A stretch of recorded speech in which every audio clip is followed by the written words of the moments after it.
Welcome to the channel, friends. Today we dive deep into the mind of Warren Buffett, the legendary Oracle of Omaha himself.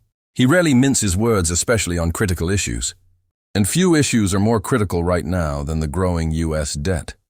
A staggering, colossal figure, Buffett has shared his candid thoughts, his unfiltered assessment. The national debt represents a massive claim on future generations. He views this not as an abstract economic puzzle, but as a fundamental risk to the nation's stability.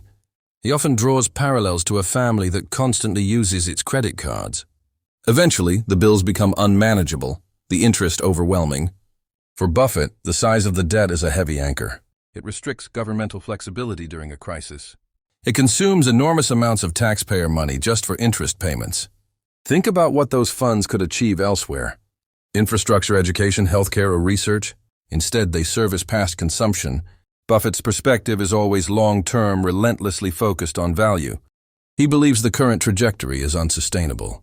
He stresses that the dollar's global standing relies on fiscal responsibility. If the world loses faith in America's commitment to pay its obligations, the consequences would be severe, widespread, and immediate. This is not a political issue for him, it is pure arithmetic. He reminds us that compounding interest works both for and against you. Right now, it is working against the American balance sheet. He remains optimistic about America's potential, its innovation, its spirit. But that potential is being weighed down by this ever-increasing burden. He calls for serious bipartisan action, a dedicated commitment to reversing this trend. It requires difficult choices, sacrifices today for prosperity tomorrow. Buffett urges investors and citizens alike to pay attention to these figures, because eventually they impact everyone's savings and investments. The Oracle has spoken. His warning is clear and simple. The debt must be managed before it manages us. It is a sobering thought from a man who understands money better than almost anyone.